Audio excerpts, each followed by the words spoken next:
A discussion of the stock exchange begs the question of regulation.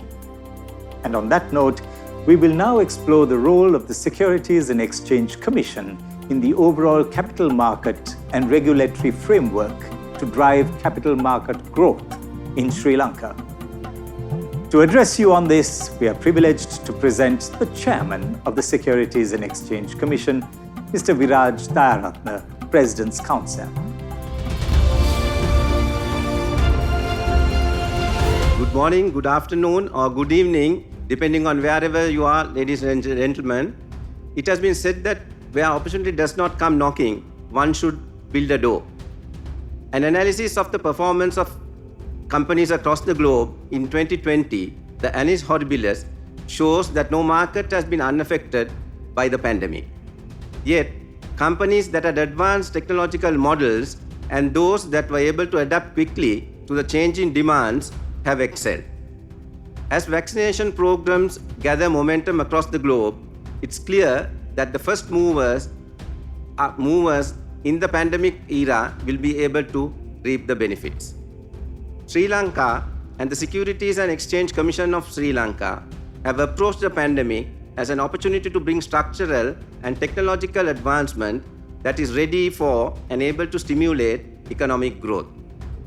Recently, literature from the World Bank establishes a bidirectional causality between foreign direct investment and stock market development indicators. We have sought to exploit the symbiotic relationship between FDI and capital market development. This event provides the opportunity to showcase the timely developments carried out in Sri Lanka so that the discerning investor could seize the moment. Indeed, this virtual investor forum, the first of its kind as far as I am aware, itself is an example of creating the door, the opportunity to come knocking. Ladies and gentlemen, whilst we make every endeavor to create a robust and facilitative regulatory environment, we are conscious that it is equally important to spur innovation and create a thriving capital market. With this in mind, the SEC has played a proactive role during the past 18 months, and I would like to take this opportunity to apprise you of some of these initiatives which we are confident will help deepen our capital market. In March of last year, the onset of the COVID pandemic saw a strict lockdown being imposed, which resulted in the inability of the stock exchange of Sri Lanka to remain open for trading. Although the CSE had taken many meaningful technological initiatives in the past, such as introducing the Central Depository System, the CDS, in 1992, as well as introducing the Automated Trading System, known as the ATS, in the year 1997, we realized that we were underprepared to operate in an environment where human movement was restricted. This motivated us to bring about a digital revolution to take Sri Lanka to the next stage of growth. The SEC spearheaded the digitalization of the end-to-end operations of the market, which now ensures uninterrupted operations. The CSE mobile app that was introduced now affords investors the opportunity of opening an account online and trading immediately thereafter, and also provides a host of other benefits, including convenience, speed, and cost effectiveness. The fetters on physical movement have ultimately freed capital movement from the shackles of ancient technology. Ladies and gentlemen, we will roll out the second phase of the digitalization initiative this month, which will enable companies in Sri Lanka, Sri Lankans living abroad, as well as foreign individuals and companies to open accounts online. The CDS eConnect facility, which comes into operation, will enable account holders to view their CDS account information, request for information and reports from CDS or the brokers, make intra-account transfers, have access to online trading apps, as well as research reports of brokers, and many more facilities. eIPOs, e-wallet, chatbot, MyCSE, My Portfolio, the voice clips are some of the other features that are on offer. One of the notable developments in recent years has been the emergence of online alternative financing platforms. The SCC encourages digital innovation and promotes inclusiveness of the capital market. At present, together with the CSC, we are in the process of evaluating the introduction of crowdfunding and peer-to-peer lending, which can happen seamlessly through the e-wallet. In developing regulatory framework for these platforms, ladies and gentlemen, we will be mindful of the need to balance the benefits of fostering capital formation against the risks that such operations may pose to lenders and investors. We therefore hope to have in place tailor-made and flexible regulatory scheme that will not impede new entrants from providing competition to established platforms, whilst ensuring that it has enough teeth to prevent fraudulent behavior and Ponzi-like schemes in the context of P2P regulation. The SCC is in the process of introducing trading of paper gold through the over-the-counter platforms of the CSC with the aim of diversifying investment products available for potential investors. Real estate, ladies and gentlemen, has traditionally been a preferred investment option for Sri Lankans, and the launch of Real Estate Investment Trust in July of last year now provides investors a stable investment option with high dividends. These will be valuable additions to the investment portfolio and will create more liquidity and are of particular relevance, ladies and gentlemen, to Sri Lanka. Having taken account of the needs of the market, we streamline the regulatory framework to ensure a smooth listing experience for companies. The eligibility criteria, corporate governance norms, and reporting requirements have now been relaxed to encourage more companies to list. Recently, ladies and gentlemen, we were happy to see the first listing on the Empower board that was created especially for small and medium enterprises.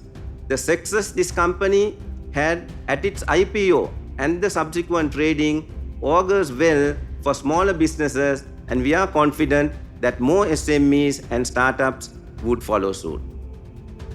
We have also granted in principle approval, ladies and gentlemen, and the rules are now being prepared to pave the way for special purpose acquisition companies, or SPACs as they are known, with the objective of providing an alternative avenue for companies to get listed on the CSC. The less stringent listing requirements that will be applicable to SPACs will no doubt make the process of listing even more easier and quicker. Additionally, ladies and gentlemen, the SCC and the CSC initiated the establishment of the multi-currency board, where shares of foreign companies can be listed and traded in Sri Lanka in a foreign currency approved by the central bank. This will offer foreign companies an opportunity to access diversified pool of investors. You are aware, ladies and gentlemen, that infrastructure plays an important role in boosting stability in the securities market. Whilst taking pride in stating that the CSE, the Colombo Stock Exchange, has never experienced a settlement failure, with the objective of effectively managing post-trade risks, the SCC, together with the CSC, is facilitating the implementation of a delivery versus payment mechanism at the CSC. Test runs have already been done, and we are happy to announce, ladies and gentlemen, the introduction of the DVP this month. This will be a significant milestone in the annals of the Colombo Stock Exchange. Our next goal, ladies and gentlemen, is to have a central counterparty, a CCP, and we will work towards making it a reality, and it will be a reality in the not too distant future. We appreciate that if we are to perform our task of regulation in an effective and meaningful manner, as well as be able to create confidence in the market and protect the interests of investors, our legal regime has to be revamped. We have to keep abreast with the changes that are taking place in other jurisdictions And it is also important, ladies and gentlemen, to adhere to the standards of the International Organization of Securities Commissions, the ISCO. Towards achieving this, ladies and gentlemen, the SEC has been instrumental in finalizing the new SEC Act, and I am pleased to announce that most of the steps in the legislative process have now been completed. We are hopeful that it will be presented to Parliament and enacted in the near future. Modernizing our law has been in various stages of discussion for over a decade. I believe that the long delay may be to our benefit, as we will now be able to leapfrog into modernity, having learned from the challenges faced by countries which had taken incremental steps over the years.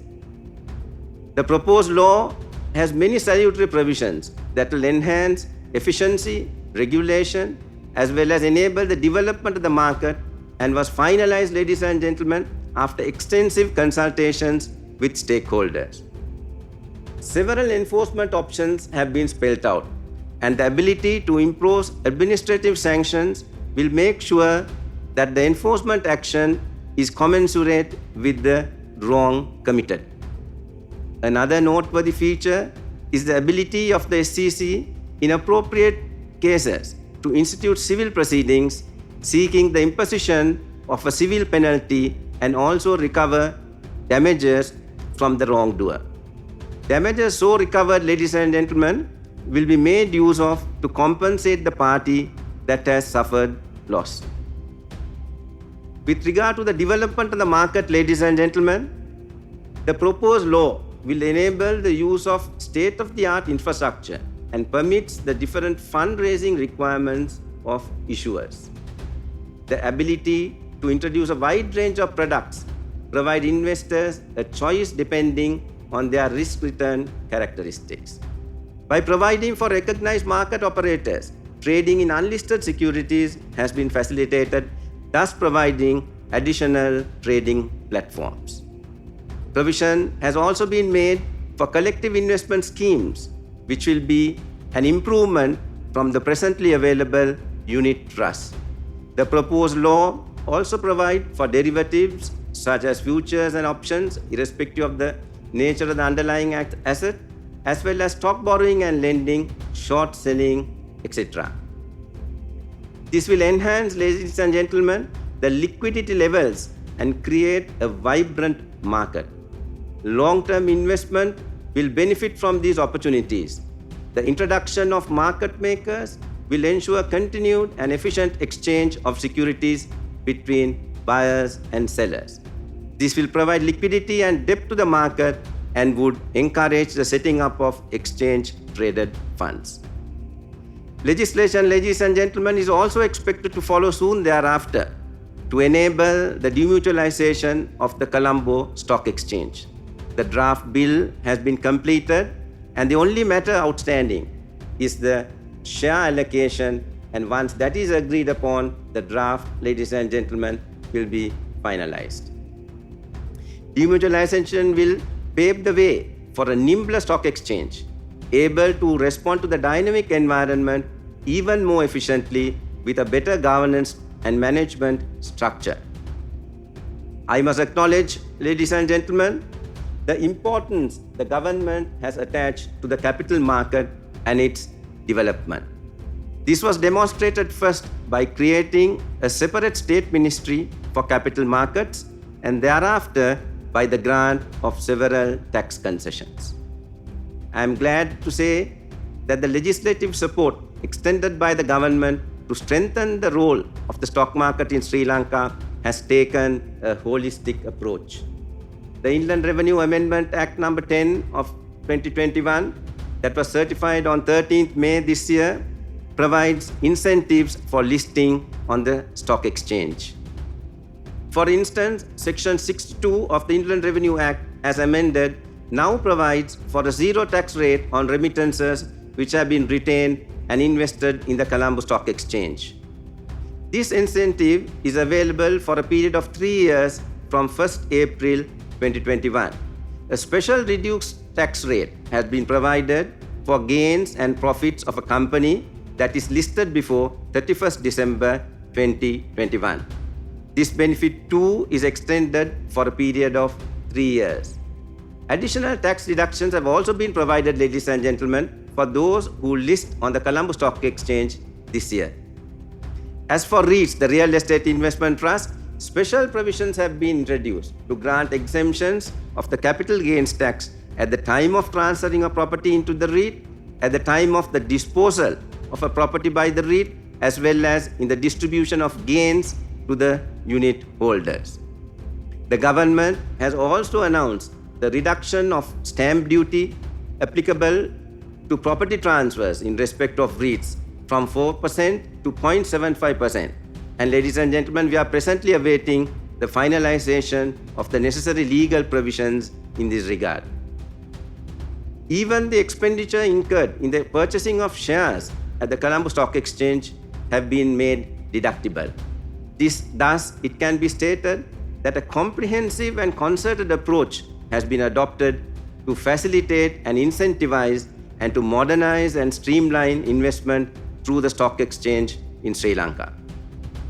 As I stressed at the outset, ladies and gentlemen, the door has been well and truly built, and it is inevitable that opportunity will come knocking. Apart from legislative intervention at the parliamentary level, we have at the Commission level too taken steps to improve the regulatory framework. With the view of further enhancing investor protection, we are also in the process of introducing a new mechanism for the resolution of disputes between investors and broker firms. The mechanism that is being finalized will strengthen the independence and impartiality of the process as well as make it quicker. Market intermediary rules will be revised very soon in order to bring in more clarity, predictability, and consistency. In order to uplift the standards and ensure that our market intermediaries meet the benchmark of their international counterparts, guidelines containing best practices for the broker industry was prepared in consultation with the broker firms. A surveillance handbook containing guidance on the do's and the don'ts for market intermediaries and investors was also prepared and were introduced, ladies and gentlemen, by the CSC this year. Ladies and gentlemen, the SEC is committed to ensure that the market continues to remain as the preferred place to raise capital and wealth creation. Strengthening the regulatory framework, developing market infrastructure, encouraging investor engagement, providing risk management, and providing effective supervision and enforcement becomes key factors in achieving this goal. Maintaining market integrity is critical for the proper functioning of any capital market, and as the regulator, it is the most important regulatory objective of the SEC. The SEC's market surveillance function is focused on pursuing swift preventive action to minimize potential negative impact on the market. We monitor the price and volume movements of the CSE on a real-time basis, utilizing an efficient surveillance system to detect potential market abuse and to ensure that transactions take place in conformity with applicable market rules. With the increase in the number of trades, we have strengthened the surveillance functions in order to maintain a market that is fair, efficient, orderly, and transparent.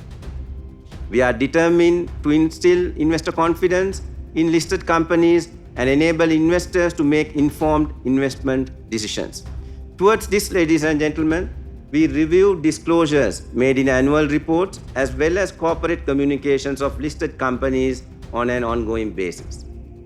We are confident that this exercise will help ensure that any corporate misconduct will be detected, that all material information is disseminated to the market in a timely manner, and that a level playing field will be preserved.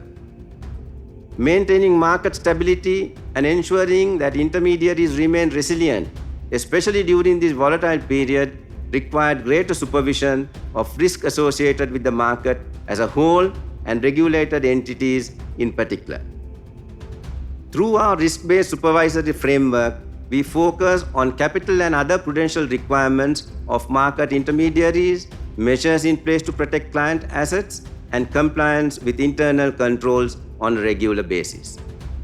We are mindful, ladies and gentlemen, that investor confidence is the foundation on which the capital market is built, and that sound governance is a sine qua non if it is to be made attractive to both local and foreign investors. Sound corporate governance and a clean corporate culture cannot be achieved merely through a legislative framework or a set of rules. The SEC and the stock exchange can only provide guidelines. It can only be achieved, ladies and gentlemen, through commitment and self-discipline on the part of directors and higher management of companies. Nevertheless, in furtherance of our efforts to promote good corporate governance, we are in the process of a public consultation before finalizing a comprehensive corporate governance framework that has been prepared with the participation of all stakeholders. This, we believe, will help promote good corporate governance practices through accountability, fairness, and transparency.